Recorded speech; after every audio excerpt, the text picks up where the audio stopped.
Welcome to Standing on Truth, Minnesota. My name is Mike, and our guest is Alan Shen. Yes, that's correct. And So, um, Alan is running for State House of Representatives, Senate District 40B. Welcome to our show. yeah, Thank you for being thank you, here. Mike. It's great to be joining you here on our podcast show, and we have a lot to talk about. So let's get into it. Certainly. So, could you give us a little bit about yourself, your little background? Well, let's see how far do I want to go back. We can go back to I moved to Minnesota at age 12. So then there's a whole story about how I got here. We can dive into it too. So after I moved here, we just stayed in Minnesota, Minneapolis at the time, because my dad came in 1987 and my mom came 89. I came in 92. So there's a couple gap years so that I my parents were trying to get me out of China, but there had been obstacles. So we can get into that too later on. But then when I got here, um, went to middle school, then moved to the Mounds View School District. So I graduated from Mounds View High School, class of '99. Then joined the Army National Guard at the time, and just tried to actually when I joined, it's because I had so much energy, didn't know what to do with it. But it's after I put on the uniform then made me realize I'm serving for a purpose way larger than life, and people respect you for it. Then you realize that you're serving the country. So, but then it gets you. Then the pride comes with the uniform and the flag. So, uh, a side story. This is gonna be fun. When I got deployed out of Fort McCoy, Wisconsin, then I looked at the news report about Tim Walz. Then I realized that Tim Walz was there with me at the same base, probably a few buildings down. So at the time, I did not know who he was, right? So we were in the same like battalion. So because he's headquarters, Okay. I was Charlie 125. He's headquarters 125. So in the pretty much the same unit, different companies. So yeah, so he was there, and just didn't know who he was. So that's a fun part. So I got out of the army, finished college, then wanted to work abroad because at the time I want to work overseas, understand some overseas global consumer behaviors, and bring that knowledge back to the US and help the US companies for like the global competition, international business side. So I was overseas for a couple of years from 2012 to 2015. Um, so that's why I decided to get out of the army, because you can't be overseas and be still in the army. But somehow Tim Walz can do it. I didn't know how I can do it. Uh, so yeah, so then I came back 2015, went to California to work for a while, then came back, moved back to Minnesota in 2018, and been back here since. So pretty much grew up here, travel around the world, and then came back. Why did you decide to run for this seat? Well, I mean, what pushed me over the fence, I'll tell you that, is that people asked me to run. So I was always like on the fence, maybe, maybe not. Not 100% yes, not a no. I was like, let me think about it. So what really pushed me over the fence was when I saw the mob storm my church, right? So I mean, I was not at church that day, so thank God. So when I watched the news and look at the video, it's like this William Kelly was intimidating, chasing after the people I know. The What fam- church? What church was this? City's church in St. Paul. Okay. So it's like the videos, the girls that I know who were in my small group were in his video that he was intimidating and chased after my small group leader. I was like, that is not okay. So like that's when I was like, that's too far. You don't push the line that far. That's that's a line you don't cross with me. Right. So that's why I came out. Okay. So, what are your concerns for Minnesota as you see it? You have traveled around the world, Yep, come from yep. China, so you got some history there, some knowledge about what's going on there. How does this relate to what your concerns are for Minnesota? Well, because one is that I remember moving back in 2015. Maybe it happened when I was here in 2010, 2012. I just didn't see it. I remember coming back and went to my small group from church, and people were telling me about stuff. My reaction was like, how long have I been gone? It's like, this is not the state I remember. Because now it definitely, compared to the state I grew up in, to today, it's like it's almost like not recognizable. Because if you take me from high school and place me here now, I would like, okay, what is this place, right? Number one thing is jobs and economy, right? So when I was 15, my dad would just take me out to like McDonald's, Burger King, just go in. Hey, do you need help? Like we have a 15-year-old here needs a job. So they usually take you. I mean, I don't remember going into any place that they said no. So or Perkins or any places like that, right? So it seems like the short time summer jobs for teenagers, their first jobs, they're always there waiting for you. Correct. So, and all the people who work on the checkout at McDonald's, Burger King, right, Subways, they were all American teenagers. So they know the culture, they speak English, they serve you with the right attitude, with a service mind in them. But now you go to Burger King, McDonald's, it's with people who don't speak English and don't care about you and just throws your food right there. So, like, you have to ask, like, did Americans stop producing children? I mean, we know it's not true, but then why are all those first jobs, the fast food jobs, replaced by people who don't speak English? So there's something deeper, more profound level that's happening, probably from legislation. Probably also need to work with federal level, but it's definitely something that's has done this on purpose, Sure. or lower wages, and they corporate can think that's more stable. Because when I was 15, I can't work in school years. I can only work in the summer, maybe Right. 2 weeks in Christmas, but then the other time I was like, I can't do it. So I guess if you import workers from overseas, pay them less wages, and they're always there.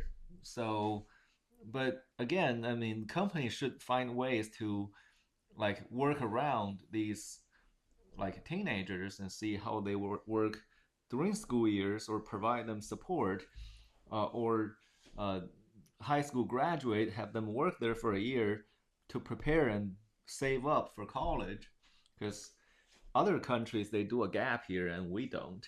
Okay. Yeah. Okay. So, is there any other concerns you have of what you see is going on in mainly even in Minneapolis, let alone Minnesota? Well, I mean, in Minnesota, what I can see since I live here is that safety is a concern for most people, I think. I mean, we saw 2020, the burning down of Minneapolis, and we're doing that again. So we set up our own Minneapolis chas. That's interesting, right? And also, like growing up, right? I remember our streets were clean, and now you see litters and trash everywhere. And since like before, even before COVID, none of the bathrooms at McDonald's or Starbucks were locked. Right now, we go there, all the bathrooms are locked. It's like, what's going on, right? So, and it's like you don't trust people anymore.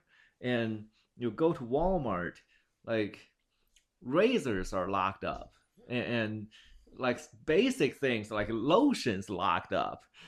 Yeah, It's like, okay, so did we come down to a third world country that you don't trust the shoppers you know that there's a lot of thefts and robberies. So how do we get here? Because there's a lot of thieves. Okay, how come we didn't have that in the 80s, right? Correct. So you also had a you were on Alpha News with Liz Collins, and you Yes, talked about a few items. I think one of them was the the place you found in Minneapolis or St. Paul, St. Paul. That's like a spy house. the Yeah, spy that one. house. Yeah. Explain that to us.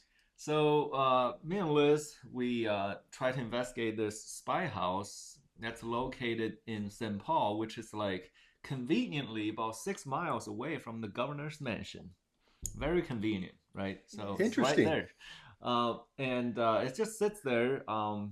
Again, it's set up as an adult daycare. So when you hear the word daycare in Minnesota, you go like, yeah, daycare, right? Makes sense. So it's adult daycare. So we went in there, and there were no one in there. Same as the Leering Center, right? So Mm-hmm. the other daycares in Minneapolis, just no one's in there. Interestingly, what we found that's different than the other daycares that inside the daycare building, there's a China Beijing based global shipping company called HTL. So it's a global shipping company where they ship commercial containers, right? Okay. And supposedly that's their North American headquarter office.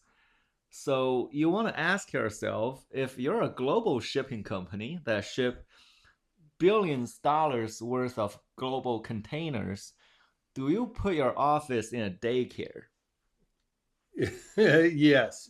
Another red flag. Yeah, so you go to the HTL website, it's dedicate that address as their global shipping headquarters. So it's North American headquarters. So he's just like, okay, so do the employees work from a daycare? So after they get off work, they cook for the seniors and care for them, or like, what's their job description? Exactly. And again, you didn't see any adults there needing daycare. Right. So that's another empty house. Again, You also brought up the facts about what you're seeing going on with the government, how it's swinging towards socialism. Is yeah. that correct? Well, you definitely see that because we can dive deep into this topic. Is that socialism has always been in this country since mid 1800s. We have seen that socialism movement in the French Revolution, so it's nothing new. Uh, I know the people who follow it keep saying it's new, which is true because it attracts young generation. Okay. Um, because when you say take other people's stuff and give it to you and things are free, it's attractive to for 20-year-olds because they usually don't have anything. Because when I was 22, I had nothing. So if you say, hey, free stuff, it's like it sounds pretty good. Until you have to work hard and earn your stuff and go like, I don't want to give it away for free because it's mine. Right. So they figured out it's a really good advertising for the young who don't have anything. Then they feel it's righteous because they feel like they love people and I want everyone to have this. They just forgot that, everything you should have should be rewarded by work. And they have that part missing. Right. It's just, it's a movement that's been around the world for decades, not decades, centuries, Cinch. right? So even before Karl Marx, right? Actually, the first form of socialism was when people got together and built the Tower of Babel, because everyone working together, sharing everything, and it's just equality, right? Having the global people, globalism, building everything and thinking that they can create heaven on earth. So then this whole globalist agenda, borderless agenda is entirely anti-biblical because why else would God confuse the language and separate them and allow them to build nations, and then we spread the gospel across all nations, right? It's not across all lands, it's across all All nations. nations. So that means nations should be different and should have borders, have their own identities, because if non-believers all come together, they can do a lot of damage and do a lot of harm in the name of no the devil, right? Correct. And that's an interesting metaphor there about Babel being the start of socialism. I never took it as that. That's kind of interesting how you put that. So, what are your plans for Minnesota? What do you want to do when you get into that office? well, let's start with fraud. We can start from there. Uh, See, well, Tim Wolf said we're a generous state. Yeah, we are. So we attract fraud tourism. It's just like people from other states come here and say, "Hey, free stuff," and they don't check because usually we have to have a way to verify, right? So Correct. either the government got lazy, they don't want to do their work, or they're so afraid to be called racist or like race related stuff. They're so afraid to be labeled as racism or racists, so they just don't check, right? Because if you check, that's racist, Right. right? So when you don't check, then anyone can just file for anything. Then you just take for granted that everyone's honest when we know that people are usually not that honest. So Or they're getting a piece of the pie. or they're getting kickback, right? Because we saw Amy Bach, one of the leading positions in the whole my Feed My Future fraud, having like two Rolls Royce. Because you feel like a person with her position shouldn't have two Rolls Royce, right? So um I mean, I think all you have to do is like check, like, do you have these many children? Have them sign up, give me the list of the names, have people send over to see the place. Do they have what they say they have, right? Or transportation, do you have a travel log? Who would you pick up at what time, which day, to see which doctor? So if you have all those logs and have someone from the agency to check on each of these places, regularly, I mean, that would be pretty hard to commit fraud. And no, we have Feed Our Future, we have the daycare, we have the transportation, Transport. Medicaid. So it's on all levels, and SNAP. Yes. So Yes. so if just check to see if this person's still there, right? Instead of giving SNAP to people who passed away or people who are double dipping in multiple states. I mean, it's not that hard to check that. It just takes someone to take the initiative to do that, get the people in place to do that, to double check it. Right. Right. Yeah. Besides fraud, what else is there that you like to work on? Well, there's always education and economy, right? So Minnesota, I mean, we used to be one of the leading states in education. I remember our schools were the top of the line, like ahead of most states in the country. But now we're falling to the lower 50%. We used to be like top 10%, right? Yes, above the top 10. So we have fallen behind. Then you go like, we have put so much money in there because I love how the left always says, "Oh, it's not good. It's just throw more money into it." Well, no, the money into it is not gonna solve the problem because, like Senator John Marty said, "Oh, I propose to have a $1 billion put into education." It's like, okay, you threw more money into it. The results is still worse. So that means something's not working. So so it's actually who's doing the work. Do you have a plan?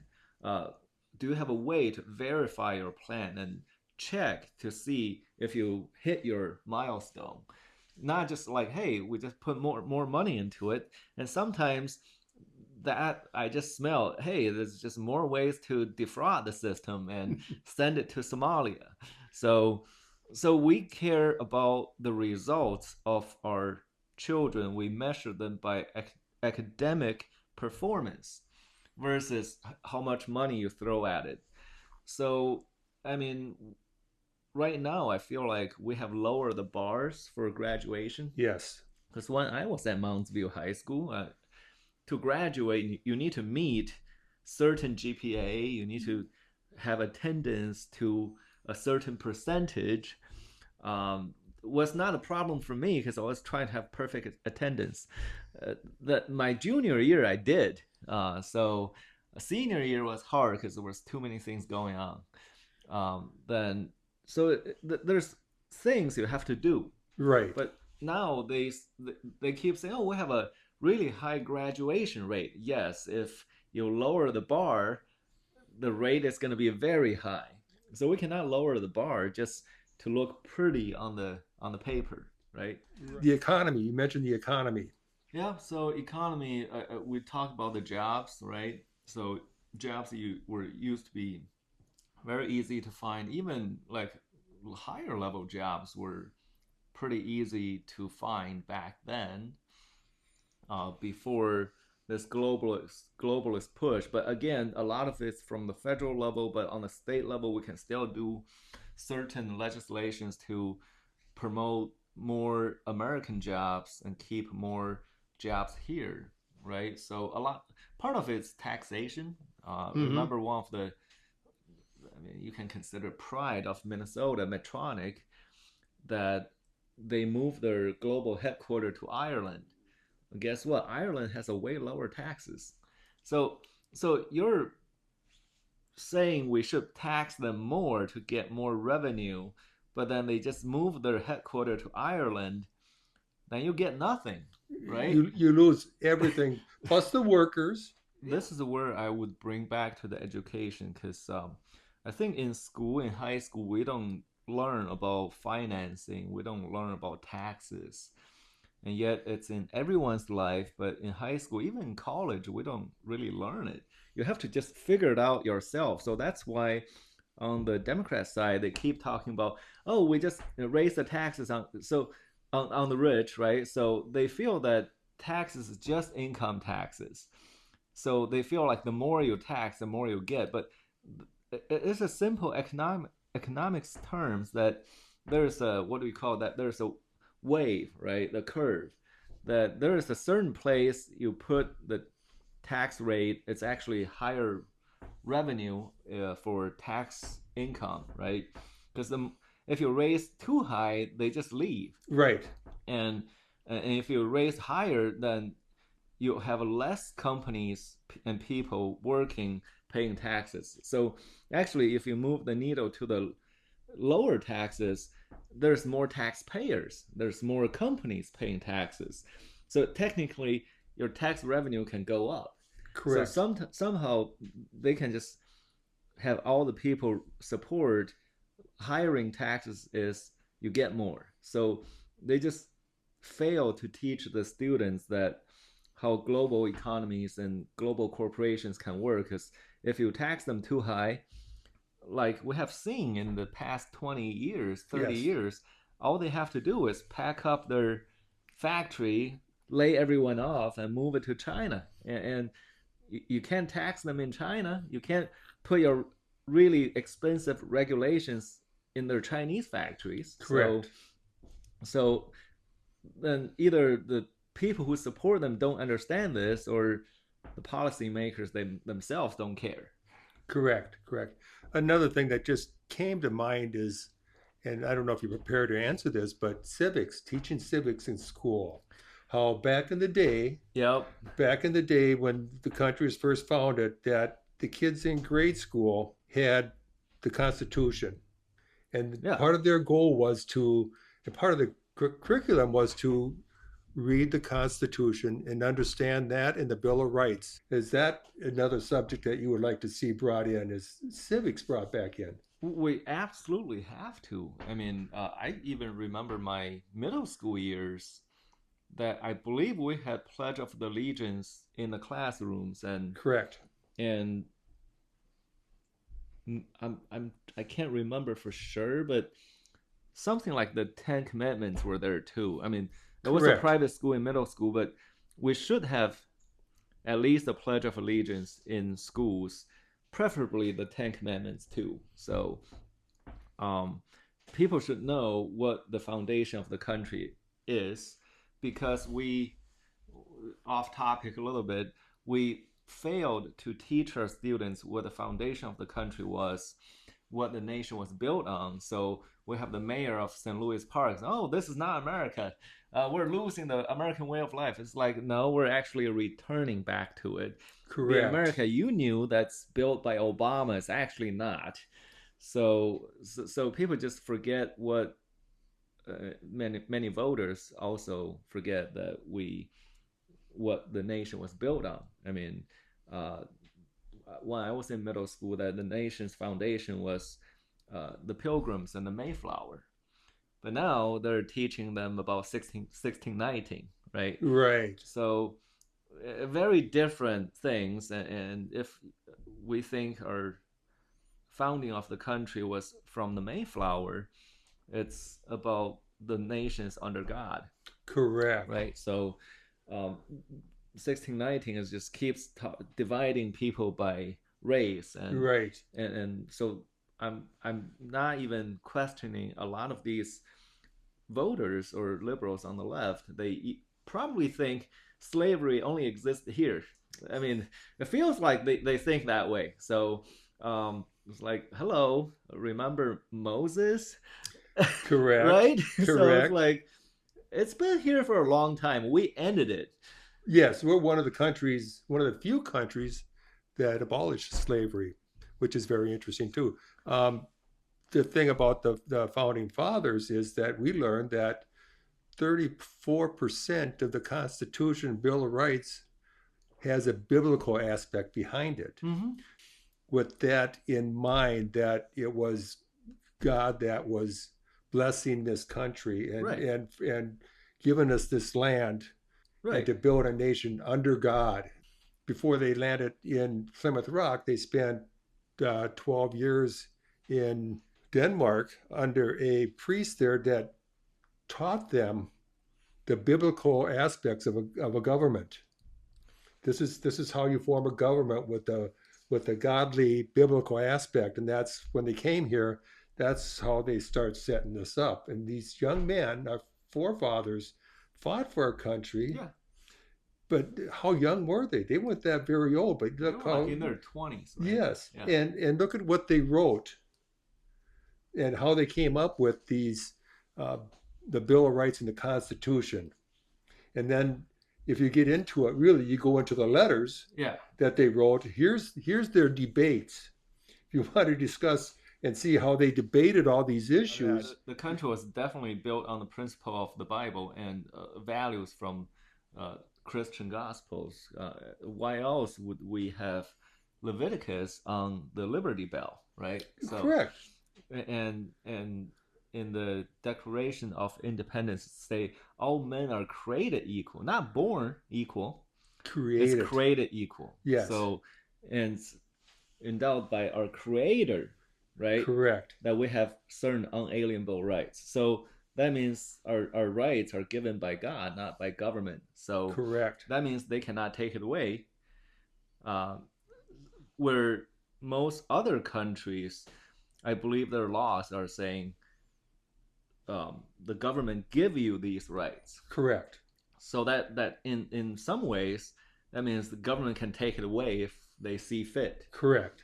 I think we saw that in even Canada and Australia, right?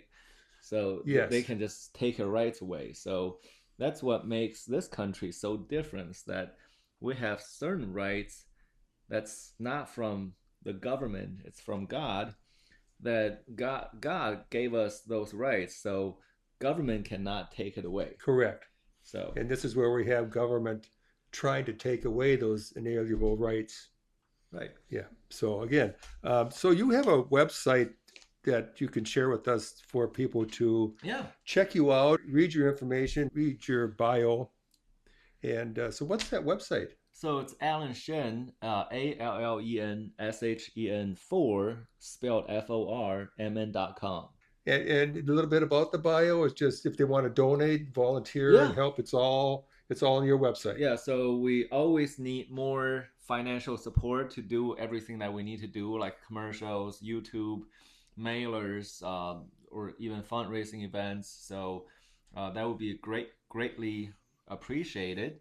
And so if you go to my website, there's a donate button, and there's also instructions on how you can get your donation refunded. $75 per person, 150 per married couple. That you can participate in the political contribution refund program. So all the information is on my donation page. Just go to my website and click on the donate button. Very Yeah, good, very good. Well, thank you for being here. yeah, Thank for you for sure. sharing your story, and good luck on your campaign trail. Yeah, thank you. And we'll talk to you later. Thank you. Sounds good. Well, see you next time.